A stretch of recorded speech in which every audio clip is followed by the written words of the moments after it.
Assalamualaikum warahmatullahi wabarakatuh. Selamat pagi untuk siswa-siswi SMA di manapun berada, khususnya kelas 10.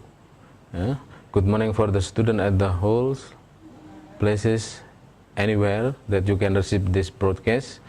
On this occasion, we would like to explain a little bit about the ICT Interactive, specially for ICT subjects, interactive media using IGCSE curriculum. It is International General Certificate for Secondary Education. This curriculum has 6 main point. Kurikulum ini adalah menggunakan kurikulum IGCSE atau kurikulum yang digunakan oleh RSBI atau SBI, khususnya pelajaran teknologi informasi. Mempunyai 6 tujuan. Yang pertama adalah help student to develop and consolidate their knowledge, skills, and understanding in information and communication technology. Atau kalau disingkat adalah mengembangkan pengetahuan dan keterampilan ICT. And the second aim atau tujuan kedua, encourage student to develop further as autonomous user of information and communication technology. Jadi tujuannya pas dengan Anda sekalian kelas 10. Nomor 2 ini adalah bermaksud tidak gaptek atau siswa harus IT minded. Nah, tujuan yang ketiga, encourage student to continue to develop their information and communication technology skill in order to enhance their work in a variety of subject areas. Atau kalau maknanya, menggunakan ICT di berbagai area pekerjaan. Nah, dan yang keempat, provide opportunities for student to analyze, design, implement, test, and evaluate information and communication technology system. Atau siswa dengan adanya kurikulum ini bisa diberikan kesempatan untuk mendesain, mengimplementasikan, dan menguji serta mengevaluasi IT atau pembelajaran IT yang telah mereka buat atau yang siswa-siswa buat. Yang kelima, encourage student to consider the impact of new technologies on methods of working in the outside world on social, economic, ethical, and moral issues. Yaitu kurikulum ini bertujuan menyadarkan siswa atau memberi pengetahuan siswa akan dampak menggunakan teknologi informasi. And the last point of this aim of curriculum is help students to grow their awareness of the ways in which information and communication technology is used in practical and work-related situation. Singkatnya, memahami cara-cara yang efisien dalam menggunakan ICT, khususnya dalam pembelajaran dan segala bentuk macam kegiatan. Baik, di sini saya sudah mempersiapkan beberapa item sehubungan dengan materi IGCSE atau kurikulum berbasis RSBI atau SBI yang sesuai bisa dipakai. Yakni di sini saya mempunyai 1 annual plan, unit plan, lesson plan, project assignment, quiz test, assessment, and curriculum. Di dalam kurikulum, there are 8 section of ICT for grade 8 and for grade 10 and 11. Ada 8 mata materi pokok pada kurikulum ini, yaitu yang pertama components of computer system, input and output devices, yang kedua, yang ketiga storage devices and media, dan yang keempat computer networks, yang kelima data types, yang keenam the effect of using IT, yang ketujuh the ways in which IT is used, and the last one is system analysis and design. Kedelapan topik materi ini dibahas di kelas 10 dan kelas 11. Jadi untuk semester 1 dan 2 bisa meliputi materi 1, 2 atau 3, kemudian semester 2, semester 3, dan semester 4. Nah, untuk mendukung ke semua komponen 8 materi ini, Di sini ada annual planning, tapi annual planning ini lebih fokus cocok untuk Bapak Ibu guru kalian. Tapi yang berhubungan dengan Anda semua kelas 1, barangkali yang cocok adalah pada adanya project assignment. Nah, nanti sehabis mempelajari tiap section 1 finish, you will have a project. Ya, ada setiap project atau pekerjaan implementasi ICT secara praktek maupun presentasi. Terus ada juga quiz atau tes. Nah, ini ada kuisnya setiap project. Bentuk-bentuk kuisnya di sini adalah kuis yang interaktif, ya. Interaktif kuis. Misalnya setelah menerima materi, Anda akan menerima kuis seperti ini. Nah, di sini bisa dicoba-coba, jawabannya sudah otomatis nanti bisa mengetahui skor Anda, berapa skor Anda. Nah, di bagian terakhir bisa dilihat skornya di sini nanti, tentunya setelah dijawab. Nah, baik, kalau saya peragakan salah satunya, misalnya Anda bisa menguji diri Anda sendiri, misalnya 2 nomor saja cukup. Nah, nanti di akhirnya ada skornya 0 karena jawabannya salah. Nah, tentunya Anda harus mempelajari baik-baik, kemudian menyimak dan bisa melatih sendiri. Oke, itu masalah kuis. Ada juga assessment. Assessment di sini adalah penilaian yang terdiri dari praktek dan knowledge and understanding. Practical skill here, the component adalah ada 10 komponen. There are 10 component for practical skill. And about knowledge understanding, pemahamannya ada 5 komponen, sehingga penilaiannya 70% untuk praktek dan 30% untuk penilaian teori. Praktek di sini, practical skill di sini, yaitu 1, bagaimana menggunakan email dan internet untuk berkomunikasi. Praktek yang kedua, mampu menggunakan word processing. Yang ketiga, mampu membuat database dan pengelolaan database dan manipulasinya.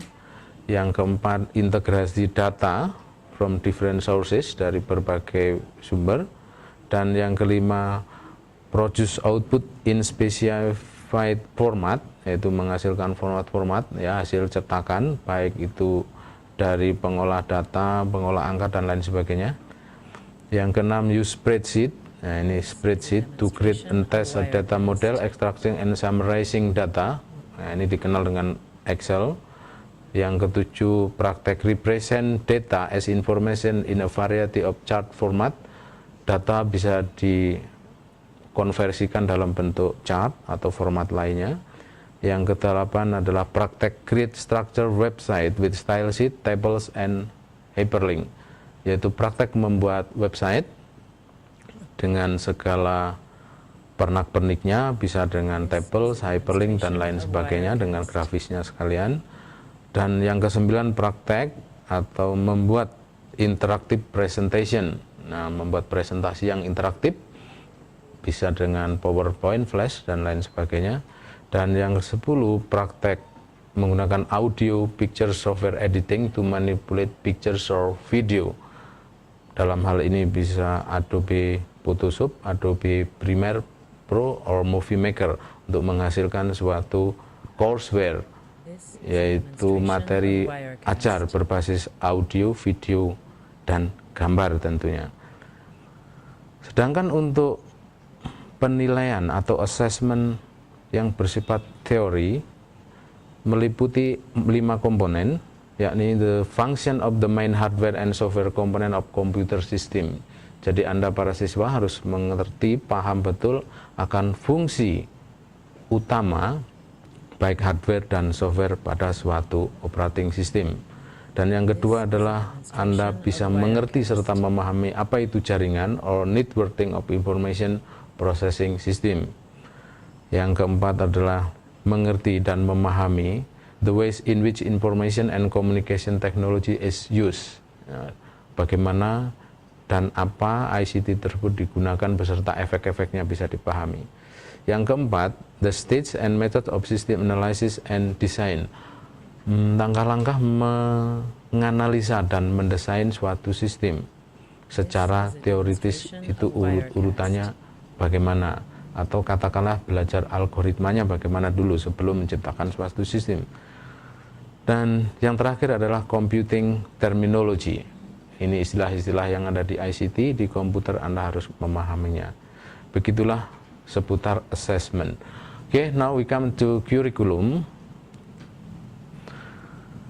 Well, this is the curriculum that you must learn so far, especially for 10th grade and 11th grade. The section here consists of 8 topic that I have mentioned before. Yang sudah saya sebutkan sebelumnya ada 8 topik, tetapi untuk pagi ini kita masuk section 1 atau components of computer system. Jadi pagi ini kita membahas section 1 dari 8 section yang ada pada kurikulum IGCSE ini, khususnya untuk ICT Interactive Learning. Section 1 here is PC component, component of computer. Kita buka dulu, ada apa dalam PC component. Nah, components of computers, ada hardware, ada software, dan ada operating system. Nah, ini yang penting, yang perlu dibedakan, karena semuanya dianggap software, makanya perlu dipisahkan hardware, software, dan operating system. Untuk kali ini akan dibahas masalah hardware, sedangkan hardware di komputer sendiri begitu banyak. Kita coba buka berikutnya, yaitu masalah main hardware inside PC. Nah, untuk kali ini kita coba membahas yang main hardware inside PC. Hardware utama dalam suatu PC itu apa saja? Ya, mungkin dari gambarnya sudah mengetahui, para siswa-siswi semuanya sudah mengetahui bahwa ini adalah hardware dengan dinamakan mainboard atau motherboard. Kemudian dari bentuknya sudah pernah dilihat, namanya ini adalah media simpan atau dikenal dengan hard disk. Kemudian ada prosesor,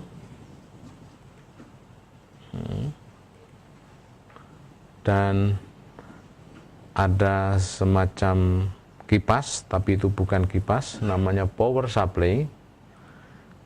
Dan yang terakhir adalah RAM. Nah, this is a main hardware inside PC. Inilah hardware utama di dalam PC, inside, bukan outside.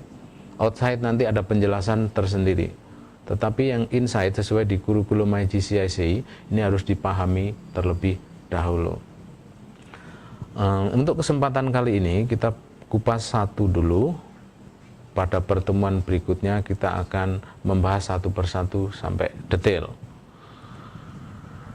Baik, ini komponen dari mainboard atau motherboard atau parts of mainboard.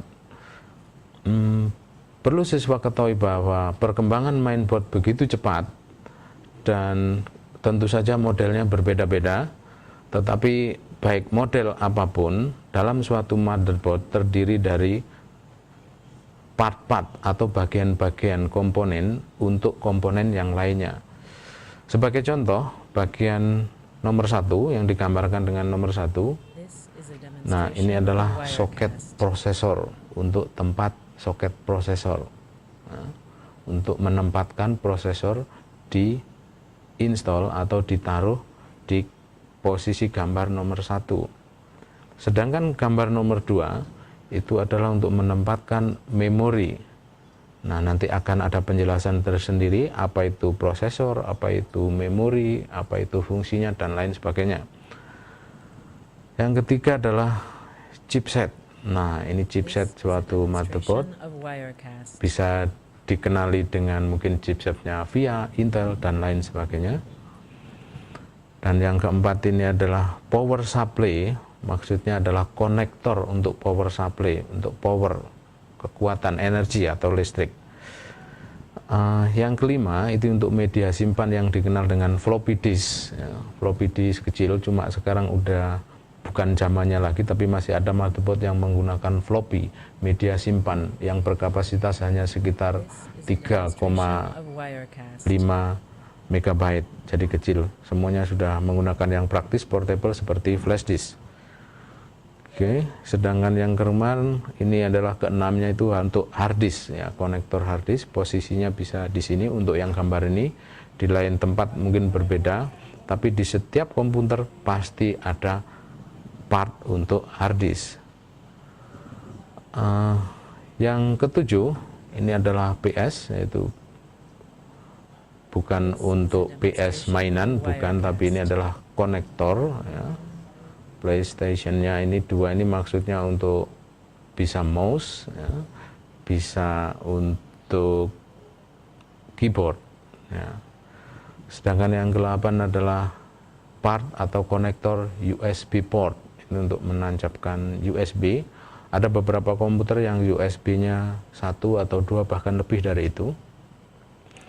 Yang ke-9 atau gambar 9 ini dan untuk printer port. Nah, printer bisa yang seperti ini, gambarnya agak besar, tapi printer yang sekarang yang modern sudah menggunakan port USB. Yang ke-10 adalah port AGB, audio graphic port. Ya, ini untuk penambahan. Yang ke-11 PCI. PCI itu adalah port atau slot untuk menambahkan card, bisa audio, card video. Apa itu card audio, card video akan dibahas di sesi berikutnya. Dan yang terakhir adalah maksudnya bukan yang terakhir ya, yang nomor 12 ISA, ini juga port juga untuk jenis motherboard yang bukan keluaran terbaru, masih disiapkan ISA, port ISA. Nah, yang ke-13 adalah BIOS, yaitu settingan untuk basic input operating system. Itu ada di komponen atau nomor 13. Inilah komponen-komponen atau part-part mainboard atau motherboard pada suatu PC. Tentunya banyak model dan ragamnya. Tetapi baik modelnya yang berbeda maupun ragamnya berbeda, kebanyakan part-partnya atau port-portnya sama seperti yang Anda saksikan ini. Ya, yang ke-11 itu adalah untuk chipset. Nah, jadi di situ ada chipset, nanti ada 3, nomor 3 ini juga chipset, di nomor 14 juga ada chipset juga.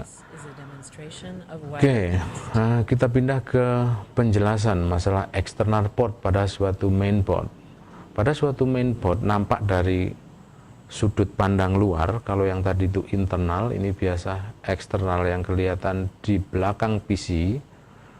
Untuk siswa ketahui itu ada beberapa macam colokan. Nah, di sini ada colokan berwarna hijau, ada juga yang orange, itu untuk mikrofon atau line in atau speaker, jadi ini untuk audio. Kemudian ini colokan LAN card.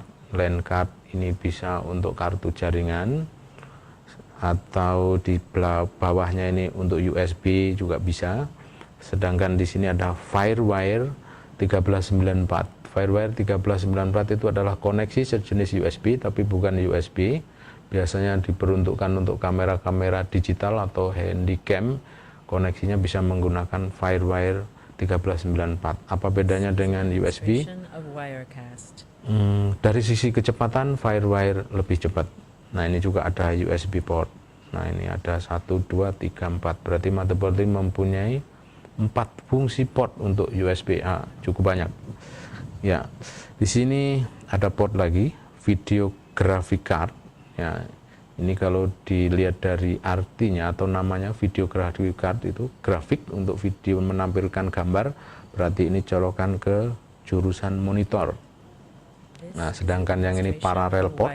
Nah, parallel port ini bisa untuk printer, modem eksternal, dan lain sebagainya. Printer-printer besar biasa masih menggunakan ini. Dan yang ini serial port.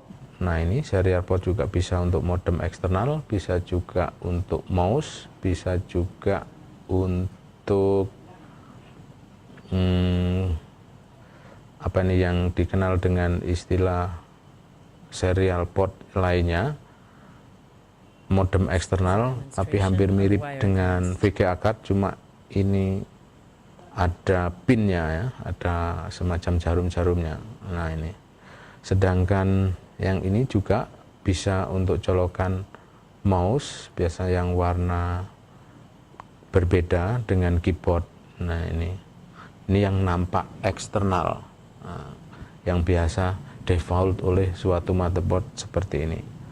Oke. CPU socket tadi sudah dijelaskan di awal bahwa ada semacam soket atau tempat memasang CPU. Nah ini keterangan CPU. CPU adalah Central Processing Unit. Jangan salah paham, ada yang menamakan komputer casingnya itu disebut CPU. Ya, jangan salah kaprah bahwa CPU itu adalah Central Processing Unit, bayangannya itu kecil seperti ini, sedangkan yang casing itu yang besar. Ya, itu soket prosesor ini merupakan tempat untuk meletakkan prosesor. Selain sistem soket, ada lagi sistem slot, tapi itu komputer lama, mungkin Pentium 2 atau Pentium 3, atau motherboard yang lama masih menggunakan slot. Nah, untuk menggunakan CPU soket ini tentunya harus disesuaikan dengan slot yang ada pada mainboard tersebut. Jadi nggak sembarangan, cocoknya pakai soket apa ya. Ada soket 423, 478 dan lain sebagainya. Nah, tidak semua motherboard itu soketnya sama. Jadi kalau mau mengganti prosesor dilihat jenis soketnya. Oke. Memori soket, seperti namanya, soket memori berfungsi meletakkan memori atau RAM komputer pada mainboard. Bentuk soket ini berbeda untuk setiap jenis memori, karena ada yang 72 pin, ada yang 168 pin, dan ada pula yang 184 pin. Untuk RAM jenis Edo menggunakan 72 pin, sedangkan SDRAM atau DIMM menggunakan 168 pin. Pin itu maksudnya ada semacam penempatan yang diwarnai dengan agak keemas-emasan, itu jumlahnya segitu. Dan DDR menggunakan 184 pin. Jadi jangan bingung, RAM itu ada jenisnya SDRAM dan ada jenisnya DDR atau double directory RAM. Nah itu ada DDR1, ada DDR2. Nah itu ya, DDR2 memiliki data rate lebih besar ketimbang DDR yang lainnya atau DDR1. Nah ini untuk pembahasan masalah memori nanti akan lebih fokus di pertemuan berikutnya.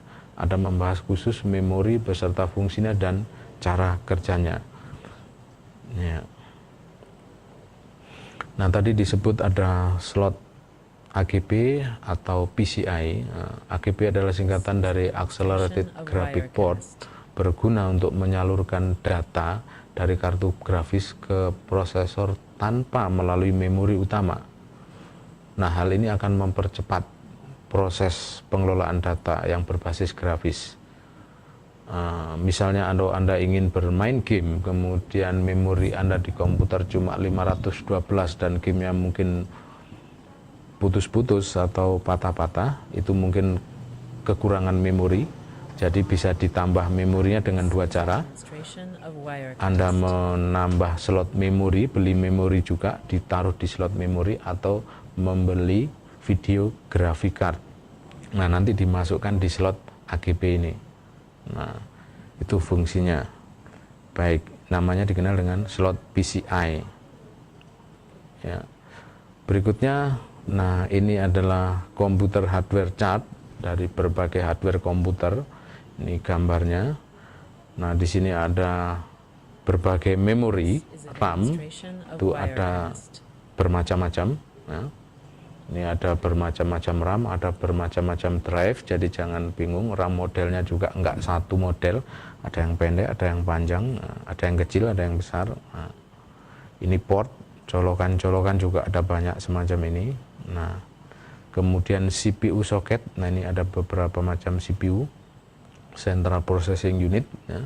Ada yang model Intel, ada yang model AMD ya. Perlu Anda ketahui bahwa CPU Central Processing Unit itu ada yang diproduksi oleh Intel yang dikenal dengan Intel Pentium dan Intel Celeron, bahkan Intel Core 2, bahkan Intel Atom dan lain sebagainya. Banyak produsen ya mengeluarkan variannya. Begitu juga dengan AMD, ada AMD Duron, AMD Athlon dan lain sebagainya. Perbedaannya tentunya pada kecepatan, pada harga tentunya.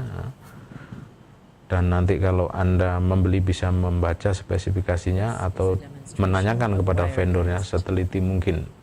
Jangan sampai asal membeli prosesor saja. Nah, ini adalah konektor-konektor kabel, variasinya bisa seperti ini ya, ada macam-macam. Nah, ini ada setiap komputer ada warna-warni, ada yang putih, ada yang kecil semacam mungkin ini yang untuk fan, ini untuk konektor hard disk, ini untuk konektor ke motherboard dan lain sebagainya. Ini kabel konektornya. Ya, ini soket penempatan memori, ada macam-macam. Ya, inilah sekilas tentang main hardware dalam suatu PC atau main hardware inside PC yang baru saja kita bahas, yakni seputar mainboard. Masih ada lagi di session berikutnya, yaitu ada hard disk, ada memori, ada CPU, dan ada power supply. Nah, itu nanti kita akan ketemu lagi di pertemuan berikut khusus untuk masalah itu, apa dan bagaimana hardware-hardware tersebut bekerja pada suatu PC.